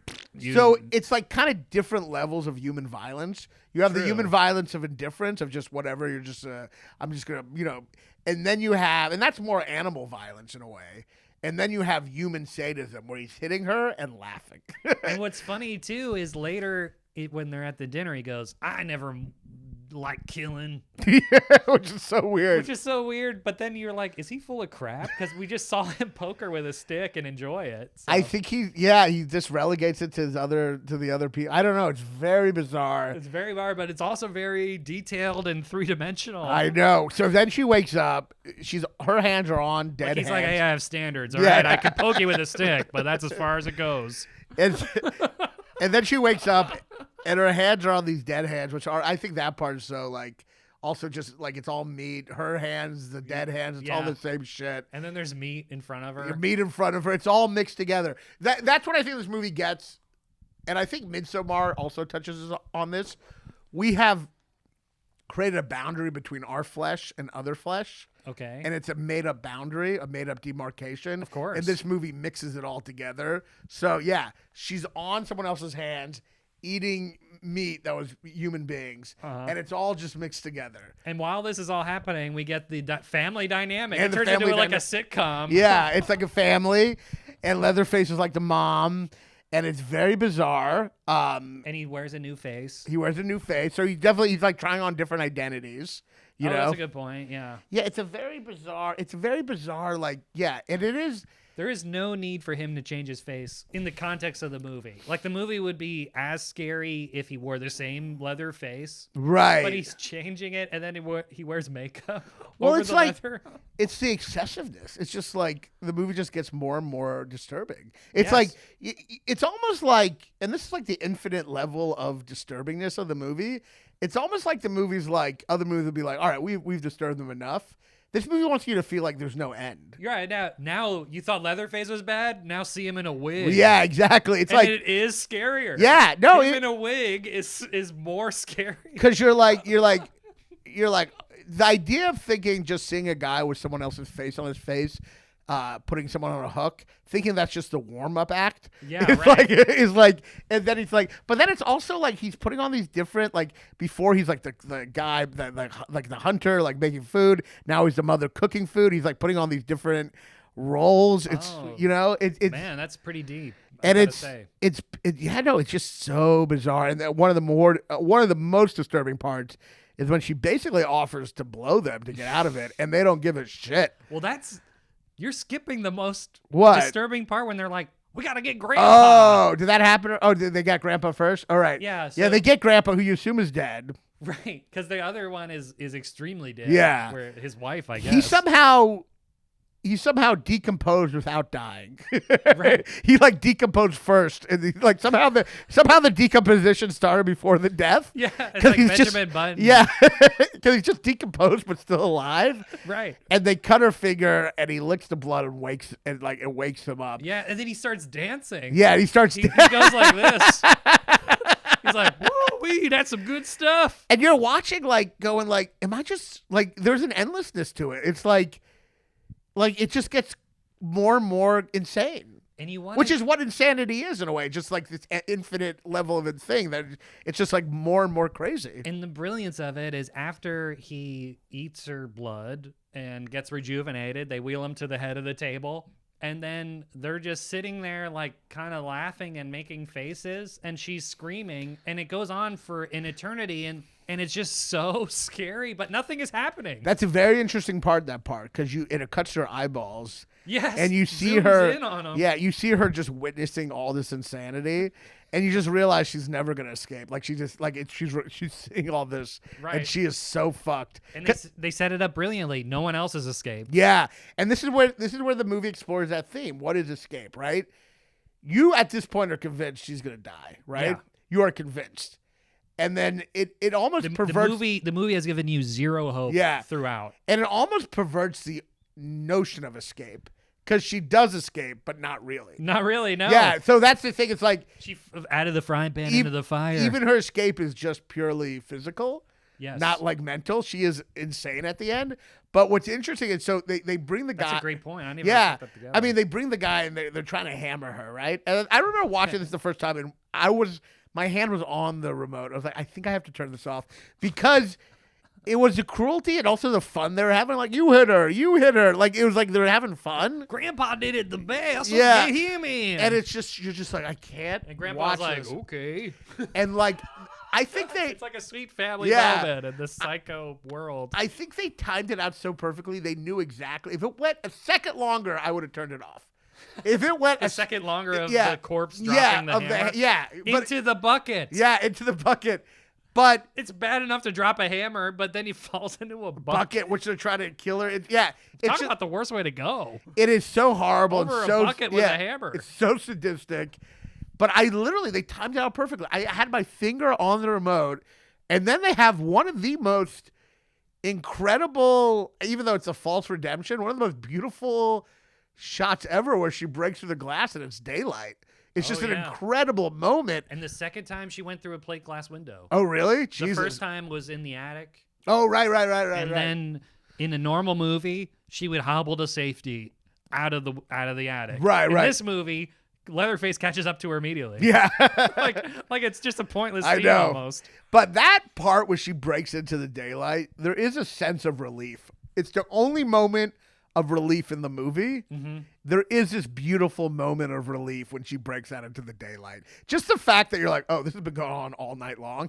And I feel like it takes it up another notch. Like, unbelievably, after you've seen all that you've seen, seeing Leatherface in the sun is like takes it to like a fifth level. That But you there didn't is, know. no, for sure. But there's relief in that moment, don't you think? It's like the one moment. Yeah, but by then, like, all the hope is gone. She already tried to escape and it didn't work. Well, by then it's like, it's almost saying like, what's the point? I no longer have faith in humanity. Because that's kind of what's happening. Like once she looks at what's happening, she's looking at the reality of humanity and just its insanity and violence. And there's no escape from that. Her faith is broken, you know, and her sanity is broken. In us as an audience, we have no faith in the characters. Right. At all, you know. Right. So there is no happy ending, even though I do think there's relief in that moment when she breaks through the glass. There's hope. There's a glimmer of hope. But what you've seen is so insane, like you can't unsee that. You know what I mean? Yeah, and what's so funny is the schizophrenic guy chases her with the razor blade. And he's like kind of catching up to her, but not really. It's so his whole way of chasing is weird. It seems like he could just outrun her, but he's just like staying right behind her. Well, on the 4K, I noticed he's slashing her back. I know. I saw that too. You don't see it very clearly, but he's stabbing her. Yeah. Not stabbing her, but like slashing her like he did with Franklin Oh, at the beginning. wow. So it's kind of tying all together a little bit. Yeah. And then I forgot, he actually does have, like, you kind of see his body rip apart, right? When he gets hit by the truck. And it feels so good, man. That's the Yeah. most like satisfying kill. Yeah. He's not even the villain in the story. I know. But I feel the happiest. He's like the when- least scariest one of them. Yeah, but I feel like so much joy when he gets hit by the car. I know. And that's the truck that kind of knocks over Franklin, or similar, right? That's what I thought it might be, but I'm not sure. It looks the same. And probably in the context of the movie, why would they rent another truck? And then and then you have Leatherface chasing her, and you're just hoping she gets away, but it's so like, get out of here, because it's so like she gets in the truck and he's right there, and they just drive away at the last second. And there is a sense like, oh, thank God. And also the relief of seeing another human being that's like not part of this family. Well, Imagine if that was also part of the family, that Mexican dude in the truck or whatever. Yeah, that's what you would think at a normal movie. He would turn back into the house and you would see him pull up and he's like, that's my cousin Bill. Hey. And then it ends with her in the truck and she's screaming, but then she's laughing. Right. Because she's gone insane. That's a good point. There's no escape. I thought she was just like relieved. I mean, it could be that too. I don't know. I mean, but you're skipping over the other subversion is when the Black Mama truck, it says Black Mama on the 18-wheeler. Yeah. Pulls up. He stops. She gets in. Leatherface comes and starts poking the door. Right. In any other movie, and even in like the 10th rewatch, in my head, I thought the 18-wheeler would just pull away. But that's not what happens. Right. Do you remember? He gets out with her, right? He gets out with Leatherface as a chainsaw. He's like, I guess I better check out what this is. Yeah. Look, what are you And then doing? they catch another car. They catch a truck. That's when she eventually escapes, is the Well, pickup truck. what happened to the guy in the truck, though? What We happened? don't know. Oh, right. He doesn't escape with them, does he? She doesn't care either. You're right. He doesn't. He just gets out of the truck and then she gets onto another truck, right? Right, yeah. He runs from Leatherface, but Leatherface is still there and the family's still there. Oh, But so he might be killed. We don't know. He might be meat. Fuck. I forgot about that. Yeah. Because he's running away from the truck, and Leatherface does probably the most artsy shot, I think, in 1970s. Oh, it's incredible. Just swinging the... He's just dancing. He's doing like an interpretive dance. And it's just pure, just insanity. A beautiful shot. The sun, the sunrise. And it's just like, it's just this crazy dance with the chainsaw. I mean, it really is like, it can't really fully make sense because you are watching insanity. No. So for it to really feel like insanity, it kind of can't make sense, Oh, maybe that's and hopefully it's purposeful, but maybe we're feeling insane with her. Yeah, maybe that dance isn't really happening because he did just cut his leg.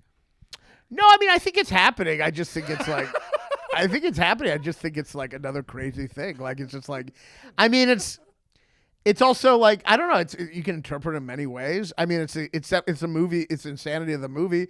It's also kind of, once again, like a shot that kind of like captures the different tones of the movie because it's a chainsaw. It's a horrific. It's also beautiful. It's full circle. It's full circle. Day. Yeah. It's day now. It's gorgeous. It's a gorgeous shot, but it's just pure insanity. I don't know. I mean, it's so much chaos, though. It's so much chaos. Yeah. I mean, that's really what it is. Just like, it's pure chaos at the end. I mean, he just dances randomly. No one set up, like at least in Napoleon Dynamite, when he dances at the end, you show him practicing. Right. We never see Leatherface like put on a mixtape. He just suddenly busts out the moves.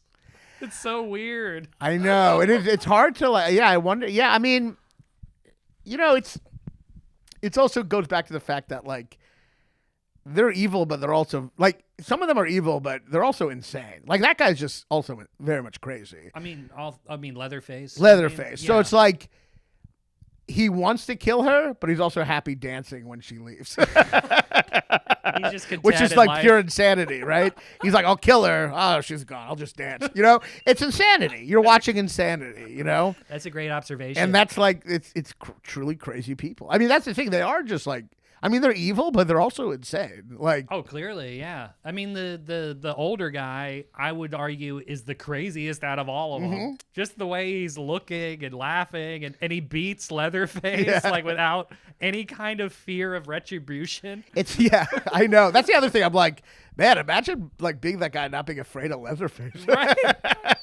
And also, on the first time you watch it, you think Leatherface is just like a nickname they add after. Right. You're in the shot, right? Yeah. Am I? What if I lean back here? Yeah, no, you're still okay. in the shot. I thought it was just what an interesting time to wonder that. No, 2 hours in? Yeah. I thought Leatherface was just a name like pop culture added. No, they call him that. They call him, that's his name? I forgot about that. I really did too. I forgot. They go, hey, Leatherface. I really thought people named him that. Yeah. Both brothers or dad call him that. No, it's very yeah. What's Leatherface up to? Doing his old Leatherface stuff. But I will say, like, it's so funny. If you want, if you want to really capture insanity, you have that dance at the end because you don't know what it means, right? No. Like if it's something explained, it's not. That's why, like in The Dark Knight, The Joker's not really chaos because he's like perfectly explaining it at every moment. Of course. He's like, in Afghanistan or like in Iraq, people die every day. Death doesn't matter. It's like, okay, well, you're not insane then. It's just like very cliche He's like a nihilism. terrorist. Yeah, He's more yeah. of a- yeah. But like he's trying to be like I'm anarchy. But real anarchy, like real this. chaos, is this. So this is really insanity, and it goes beyond rational explanation. And there hasn't been a movie like this ever made. I don't think there's ever been a movie that's like this matter of fact, this disturbing, this lacking of a backstory. Yeah. I mean, until possibly Blair Witch, but that had a lot of backstory too. Yeah, no, I agree. I mean, it's one of the scariest horror movies really aren't explained, you know? Right. And that is something where it's like it's also just like, I mean, it's very, in a way, it's a weird word to say, but it's kind of subtle. Like, they don't really explain the dance. They don't really explain what's going on in psychology. You can try to fill in the holes a little. And you don't even officially know if they're eating people. I know it's heavily implied. Right. But they show her vision looking at the meat when she's in the gas station later. Right, but then there's no, like, clear hand. It's never a hand. It's never a foot. It's never, like, she doesn't get served a plate with a finger on it. It's processed sausage. But it's weird that the movie would be making such a big deal out of them just eating regular barbecue. But you're right, it is processed. But it's just a question you don't have an answer to. In fact, it does look like sausage, so that's... It's just normal sausage. Yeah, no, you're right. Yeah, no, I mean, the movie is, like, going insane. I thought... On the fifth time I rewatched this, there would be a foot or a toe I would notice in the 4K. Yeah, there's nothing. It's just regular meat. Yeah, you're right. Yeah, and even that, It's terrifying. Yeah, the movie is... I mean, I think it goes back to that Wes Craven line. You feel like you're watching a movie by a director who's, like, insane. Right. Like, it is, like, really insane. Like, you worry about that director. Like, you worry about what he's like. The same way with Ari Aster. It's like you worry what's going on with them. Like, that's, like, true horror, you know? Right.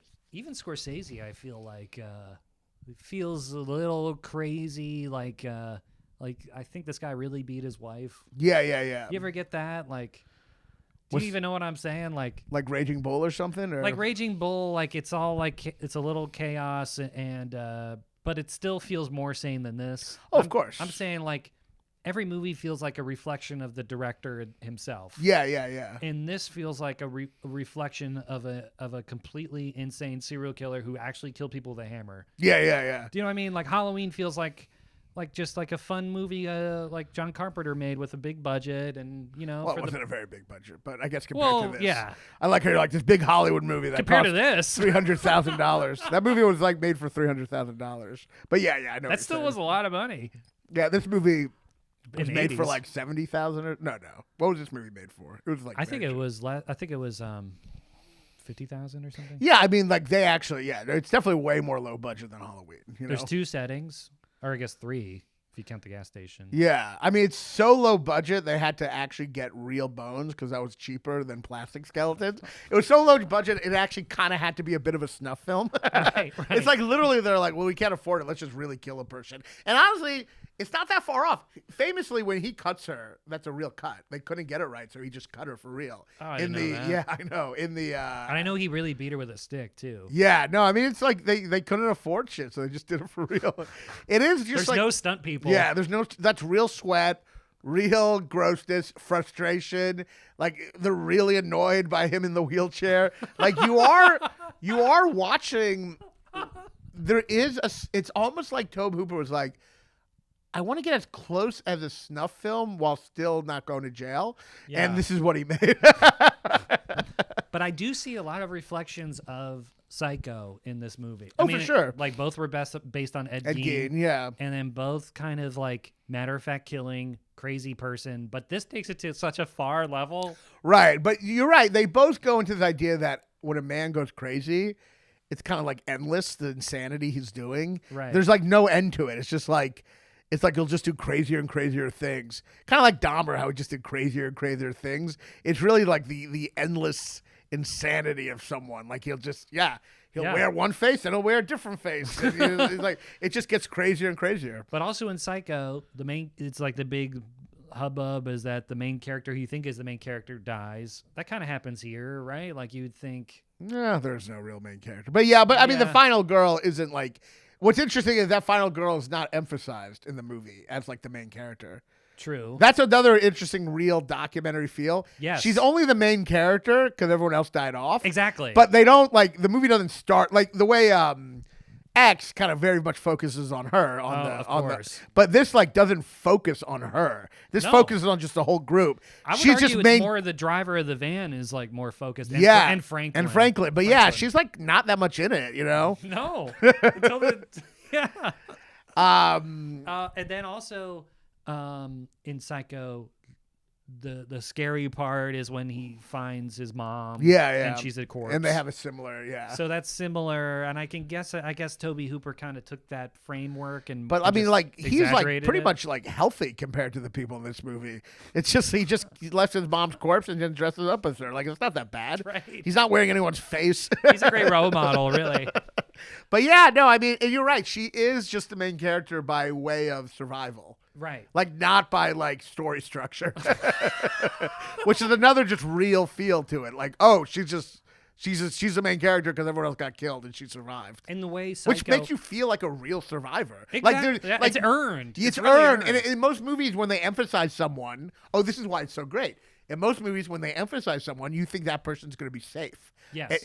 By not emphasizing her as the main character, you had no idea. You were like, oh, she could die. She really isn't.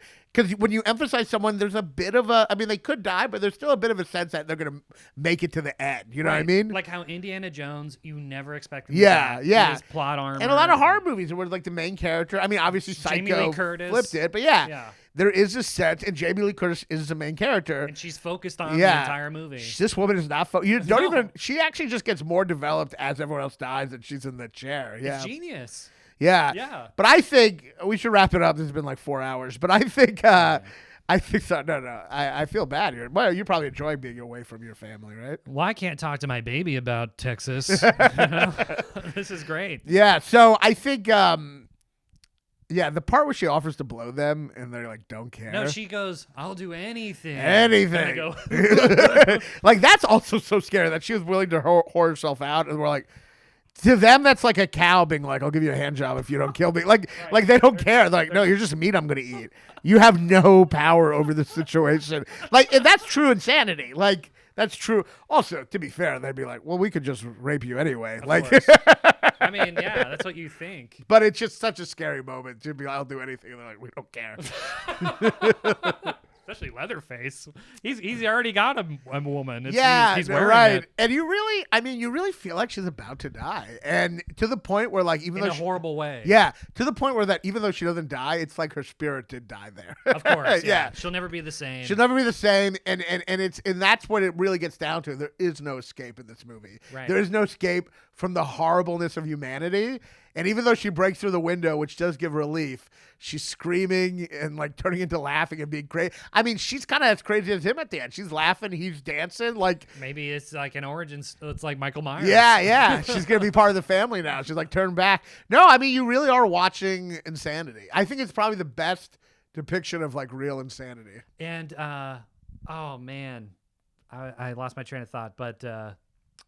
I wanted to say 1975 is when this movie came out. Yeah. It was written obviously during the tail end of the Vietnam War. Yeah. It almost feels like a soldier coming back. Your friends are left behind, man. Yeah, and there's this trauma. There's trauma. Yeah, what you'll you never witnessed. be the same. Yeah, no, it definitely feels like that. You changed on a psychic kind of level. level. I also feel like all the horror films were just it's about Vietnam, just to feel like it's a serious movie, But this one does. It feels, no. I mean, But I feel like Wes Craven said that about every exploitation movie he made. It's really about Vietnam. But well, we got to sum it up by saying the legacy of this movie, which I read about before I came on this podcast. Did you know everyone who was in this movie is never in anything? Because when Texas Chainsaw Massacre is seen on a resume, the audition casting agent is like, ugh, and they just throw it away. Oh, that's so sad. That's the trauma. This trauma of this movie has lingered in Hollywood for 45 years or however long it's been. But it's kind of like Blair Witch. You don't see those actors again, so it just feels so real. That's the testament to the movie too. Yeah. Ruin those actors. That's how good the movie was. You go back to Halloween, you're like, oh, it's just a mother from Freaky Friday. Right, yeah, from the hero Arnold movie. Yeah. So no, I mean It's one of those movies where it's it takes horror. What is a horror movie? And if a horror movie really is horrifying, you're probably not watching it like 100 times. Right. Even the biggest horror fans, I think they've all kind of said like, yeah, I've watched Halloween 1 billion times. I've watched Texas Chainsaw maybe 4 or 5 times. It's like, it takes a lot out of you. And it's still scary. Even when Leatherface comes in after the hook or after the freezer is found. When Leatherface, it's like an earned jump scare. Yeah. When he appears in that doorway, you're like, ah. No, it's truly. Like, it's not a cheap mirror closed. There's Freddy Krueger. It's not like whatever guy in the window. Yeah, and it goes beyond just like kind of fun jump scares in a movie that's comforting. Like there's a deep dread that like in a Spielberg movie, even though it can be quite terrifying.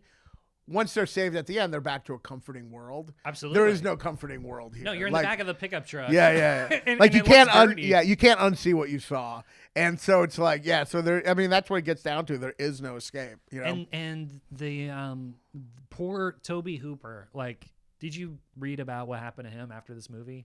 I know he had trouble making like. I mean, no, I actually don't know. I mean, I read a little, but I'm not sure. He had trouble because the movie was so horrifying. He had trouble getting work. He buddied up to Steven Spielberg, and together... And they did Poltergeist. And people think Spielberg took over, pretty much. And that ruined the remainder of Toby Hooper's career. Because people just think Spielberg took over. Because they don't give him any credit for Poltergeist. And you know what's sad about Poltergeist? I tried to watch that the other day. The special effects are so bad. It's horrible. It's horrible. It looks like Except Ghostbusters. when he goes in the pool, I thought like the bodies... Yeah. No, that part's cool, but that's a Texas Chainsaw. Right. It feels very much like that. But the special effects part is awful. And it just shows you like how unscary that movie is.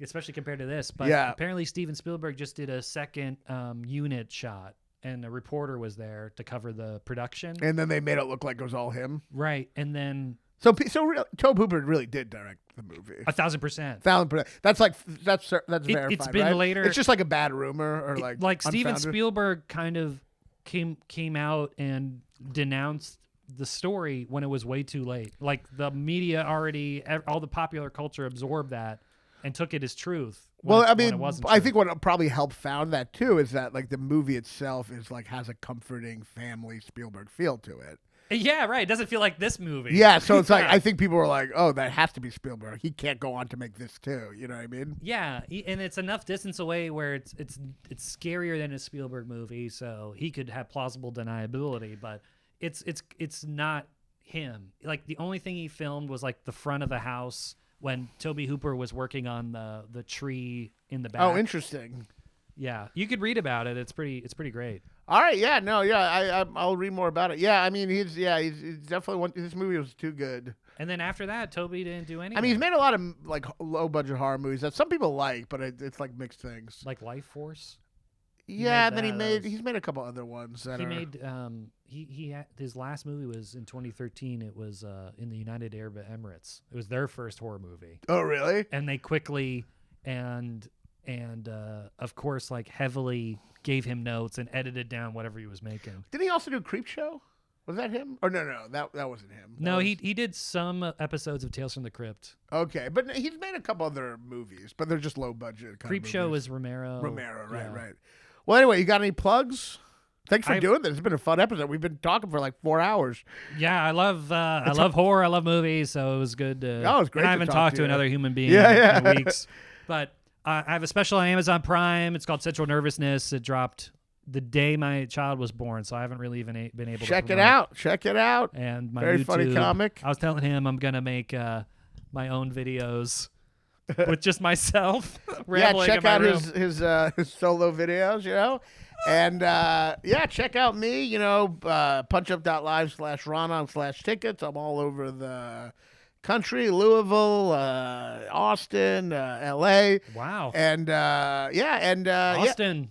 Austin. That's where they filmed this. All right, I'll go to some of the old haunts, Please. But anyway, thanks so much for doing this. It was a lot of fun. Yeah, man. Good to catching up with you. Yeah, good. Raanan is fat and he's a Jew. He'll tell you something that you already knew. Your favorite movie sucks. Your favorite movie sucks. American Beauty or Forrest Gump. Your favorite movie sucks.